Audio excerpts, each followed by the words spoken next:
नमस्कार साथियों। आजकल देश में बड़ी ही चर्चा चल रही है इकोनॉमिक की, आर्थिक स्थिति की। हर जगह चर्चा है, अखबार में, न्यूज़ चैनल्स में, जहाँ भी लोग पढ़े लिखे मिलते हैं उनमें भी, गांव देहात में जो लोग बेचारे नहीं पढ़े उन लोगों के बीच भी ये चर्चा बड़ी आम हो गई है कि देश की आर्थिक स्थिति ख़राब हो गई है। लेकिन जो ही हम देश की आर्थिक स्थिति के बारे में जानने की कोशिश करते हैं, पता करने की कोशिश करते हैं, तो हम उलझ के रह जाते हैं अरबों खरबों में, और विशेषकर मिलियन, बिलियन एंड ट्रिलियन में। अब बिलियन, मिलियन, ट्रिलियन की अगर बात कर दें तो फिर सामने वाला उसको समझ नहीं पाता, और समझ ना पाने के कारण वो किसी को तर्क वाले जवाब नहीं दे पाता। इसलिए मैं आपको आज थोड़ा बताना चाहता हूँ। देखिए, सबसे आसान तरीका है इनको समझने के लिए, केवल जीरो ध्यान रखिए। बेसिकली ये टर्म्स जो है, ये शब्द जो हैं, ये विदेश के होते हैं।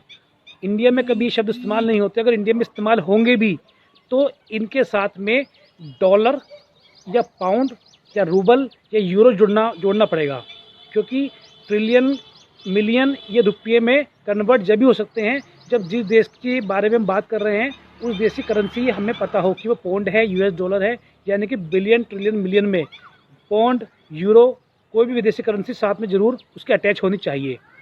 अच्छा, अब बात करते हैं। इनको समझने के लिए सबसे आसान तरीका है कि इनकी जीरो पर हम ध्यान देते हैं। 1 मिलियन बराबर 6 जीरो।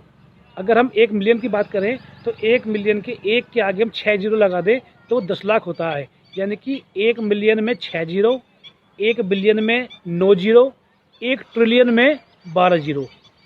6, 9, 12, ये चीज़ ध्यान रखनी है। 6, 9, 12, ज़्यादा कन्फ्यूज़ नहीं होना है। 6, 9, 12। मिलियन सबसे छोटा होता है, उसमें 6 जीरो लगती है। उससे बड़ा बिलियन होता है, उसमें 9 जीरो लगती हैं। उससे बड़ा ट्रिलियन होता है, उसमें 12 जीरो लगती हैं।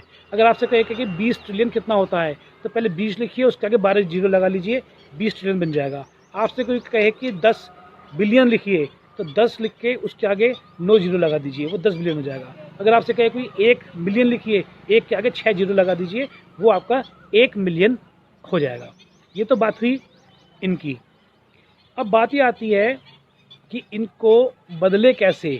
तो मैंने बताया, अगर 1 बिलियन कोई हमें उधार दे रहा है, जैसे भी वर्ल्ड बैंक ने हमें 1 बिलियन दिया है, तो 1 बिलियन बराबर उसके आगे 9 जीरो, यानी कि वो जितना पैसा हो जाएगा उसकी मल्टीप्लाई करनी पड़ेगी हमको कि वो किस करेंसी में पैसा हमें दे रहा है। वर्ल्ड बैंक नॉर्मली उधार लेते हैं, वो हमें यूएस करेंसी में यानी कि डॉलर में दे रहा है।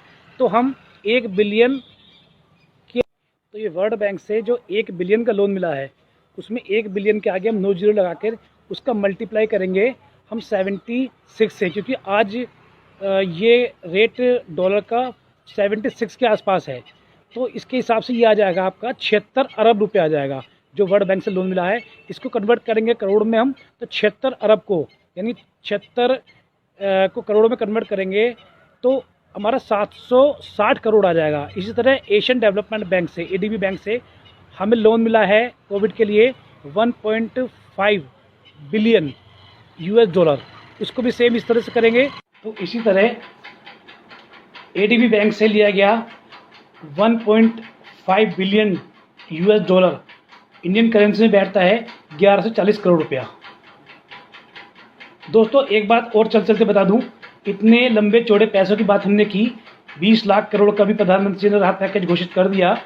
लेकिन दुखद खबर यह है कि इंडियन फेडरेशन ऑफ बॉक्सिंग, जिसको मेज़बानी मिली थी 2021 के वर्ल्ड चैंपियनशिप पुरुषों की मुक्केबाजी की, वो छीन